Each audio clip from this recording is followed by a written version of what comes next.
विद्यार्थियों, स्नातक प्रथम वर्ष में हिंदी साहित्य के अंतर्गत हम प्रेमाख्यानक काव्य परंपरा के कवि मलिक मोहम्मद जायसी द्वारा रचित पद्मावत के नागमती वियोग खंड से काव्यांशों का अनुशीलन कर रहे थे। आज हम जिन काव्यांशों को पढ़ने जा रहे हैं उन काव्यांशों में कवि ने वैशाख और ज्येष्ठ के महीने में रत्नसेन की परिणीता विरहिणी नागमती द्वारा अनुभूत मर्मांतक विरह पीड़ा को अभिव्यक्त किया है। भा बैसाख तपन अति लागी, चोला चीर चंदन भी आगी, सूरज जरत हिवचल ताका, बिरह बजागी सोहरथ हांका, जरत बजागिनी हो पीऊ छाहा, आई बुझाऊ अंगारन माहा, तो ही दर्शन होई शीतल नारी, आई आगी सो करु फुलवारी, लागियू जरे जरे जस भारू, बहुरी जो भूंजसी तजो नवारू, सरवर हिया घटत नित जाई, टूक टूक होई होई बिहराई, बिहरत हिया करहू पिय टेका, दिष्टि दवंगरा मेरहू एका, कमल जो बिकसा मान सर, बिन जल गयउ सुखाई, अबहू बेली फिरे पल्लुहे, जो पिय सिंचहू आई। तो प्रस्तुत काव्यांश का संदर्भ हमारा पूर्ववत ही रहेगा और जहाँ तक प्रसंग की बात है तो यहाँ वैशाख के महीने में ग्रीष्म ऋतु के आगमन पर नागमती की विरह पीड़ा किस प्रकार बढ़ जाती है उसी का मार्मिक चित्रण इन पंक्तियों में कवि जायसी ने किया है।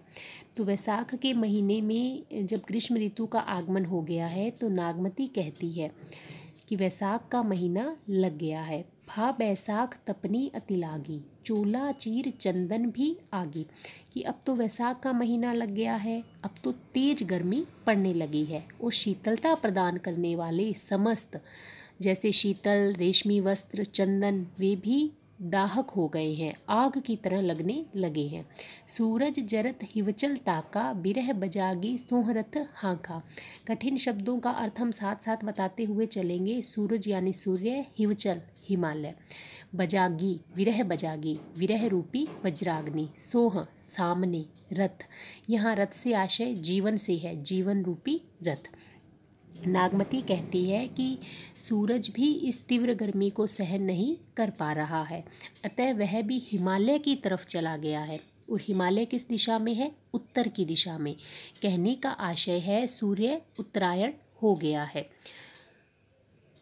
और ग्रीष्म ऋतु में मुझे ऐसा लग रहा है कि जो मेरा जीवन रूपी रथ है उसे किसी ने विरह रूपी वज्राग्नि के सामने हाँक दिया है। अब इस पंक्ति में विद्यार्थियों देखिए हम अलंकारों पर बात करेंगे। सूरज जरत हिवचल ताका, तो ग्रीष्म ऋतु में सूर्य उत्तरायण हो जाता है, यह एक प्राकृतिक स्वाभाविक घटना है, किंतु यहाँ इसका कारण नागमती ने क्या बताया है कि अत्यधिक गर्मी को सहन न करने के कारण सूर्य है जो हिमालय की तरफ चला गया है। तो यहाँ अहेतु को हेतु मान लिया गया है, जो वास्तव में कारण नहीं है उसे कारण मान लेने के कारण यहाँ पर हेतुत्प्रेक्षा अलंकार है। इसी प्रकार विरह बजागी, विरह रूपी वज्राग्नि, यहाँ रूपक अलंकार है क्योंकि उपमेय पर उपमान का आरोप किया गया है। विरह यहाँ उपमेय है और वजागी यहाँ पर उपमान है, तो विरह रूपी वज्राग्नि। सोह रथ हांका, यहाँ रथ केवल रथ शब्द का उल्लेख किया गया है और जिसका आशय है जीवन रूपी रथ। तो यहाँ हमें रूप का अतिशयोक्ति अलंकार देखने को मिल रहा है विद्यार्थियों। रूप का अतिशयोक्ति अलंकार पहले भी बताया जा चुका है, वहाँ होता है जहाँ उपमान का उपमेय का कथन न कर केवल उपमान का कथन किया जाता है और उसी से उपमेय का अर्थ भी लिया जाता है। तो यहाँ जीवन रथ का उल्लेख ना कर केवल उपमान रथ का ही उल्लेख किया गया है, तो यहाँ रूप का अतिशयोक्ति अलंकार है। जरत बजागिनी होऊ पीऊ छाहा, आई बुझाऊ अंगारन माहा। नागमती कहती है कि मैं इस विरह की वज्राग्नि में जल रही हूँ और तुम ही आकर मुझे शीतलता प्रदान कर सकते हो। तुम्हारे आने से यह शरीर अभी क्या है, आग में जल रहा है। आई बुझाऊ अंगारन माहा, कि यह जो विरह रूपी अग्नि के अंगारों में जल रहा है इस आग को तुम आकर बुझा दो। तो ही दर्शन हुई शीतल नारी, आई आगी सो करु फुलवारी, कि तुम्हारे दर्शन से ही क्या होगा कि यह नारी शीतलता प्राप्त करेगी। आई आगी सो करु फुलवारी, अभी यह शरीर जो आग की तरह तप रहा है, तुम्हारे आने पर यह फुलवारी की भांति प्रफुल्लित हो उठेगा। कहने का आशय है कि तुम्हारा स्नेह स्पर्श पाकर यह शरीर फिर से हरा भरा और सुंदर हो जाएगा। लागियूं जरे जरे जस भारू, बहुरी जो भूंजसी तजो न बारू। यहाँ नागमती कहती है कि यह जो विरहाग्नि है, यह मेरे शरीर में भाड़ की भांति जल रही है और उसमें मेरे प्राण उसी तरह भुन रहे हैं जिस तरह गर्म भाड़ में अनाज के दाने भुनते हैं। लागियूं जरे जरे जस भारू, भारू यानी भाड़, गर्म भाड़ में जैसे हम अनाज के दानों को भूनते हैं तो उस गर्म रेत में वे भूनते रहते हैं, किंतु फिर भी वो बालू को, उस रेत को वो छोड़ नहीं पाते। तो वही स्थिति नागमती की हो गई है कि उसके जो प्राण हैं ये इस विरहाग्नि में उस भाड़ की भांति जल रहे हैं, किंतु उसे फिर भी छोड़ नहीं पा रहे हैं। लागियूं जरे जरे जस भारू, बहुरी जो भूंजसी तजो न बारू, बारू यानी रेत, बालू, कि मेरे प्राण इस विरहाग्नि में उसी तरह भुन रहे हैं जिस तरह गर्म भाड़ में अनाज के दाने भुनते हैं। जैसे अनाज के दाने उस बालू को, उस रेत को नहीं छोड़ पाते हैं, वैसे ही मेरे प्राण भी इस शरीर में भुनते रहते हैं किंतु बाहर नहीं निकल पाते।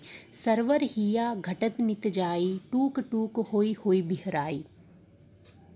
नागमती कहती है कि यह जो हृदय रूपी सरोवर है, यह विरह ताप के कारण निरंतर सूखता चला जा रहा है और खंड खंड होकर, टुकड़े टुकड़े होकर बिखरने ही वाला है।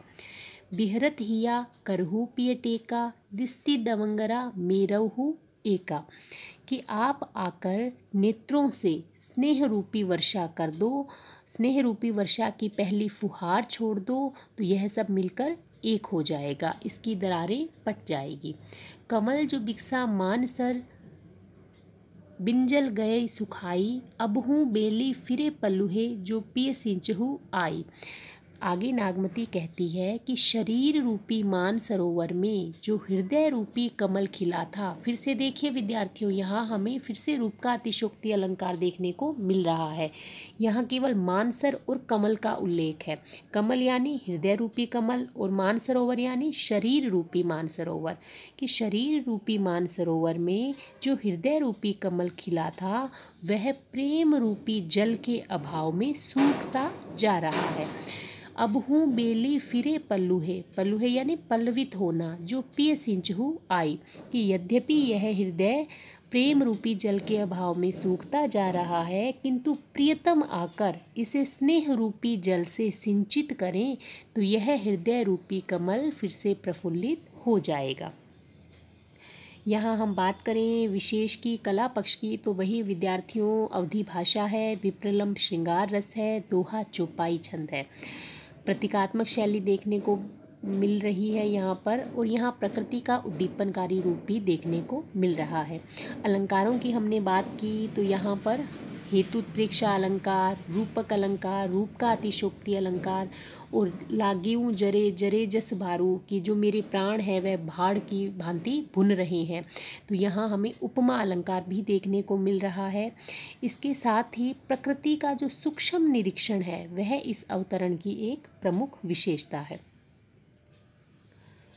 जेठ जरे जग बहे लुआरा, उठे बवंडर धिके पहारा, बिरह गाजी हनिमंत होई जागा, लंका डाह करे तन लागा, चारीहूँ पवन झंकोरे आगी, लंका डाही पलंका लागी, दही भई श्याम नदी कालिंदी, विरह की आगी कठिन असिमंदी, उठे आगी ओ आवे आंधी, नैन न सूझ मरो दुख बांधी, अधझर भई मासू तन सूखा, लागेऊ बिरह काग हुई भूखा, मासू खाई अब हांडन ह लागे, अब हूँ आऊ आवत सुनि भागे, पर्वत समुद्र मेघ ससी दिन, अर सही न सकही यह आगी, मोहम्मद सती सराहिए जरे सो अस्पिय लागी।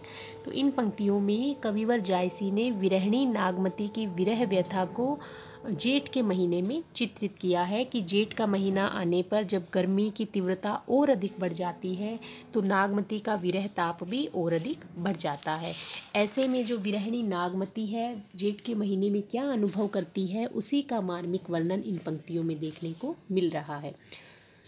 नागमती कहती है, जेठ जरे जग बहे लुआरा, लुआरा यानी जो गर्म हवाएं चलती है जिसे हम लू कहते हैं, उठे बवंडर धिके पहारा, कि जेठ के महीने में सारा संसार तीव्र गर्मी से जलने लगा है, गर्म हवाएं चलने लगी है, चारों ओर बवंडर उठ रहे हैं और धरती अंगारों की तरह जलने लगी है।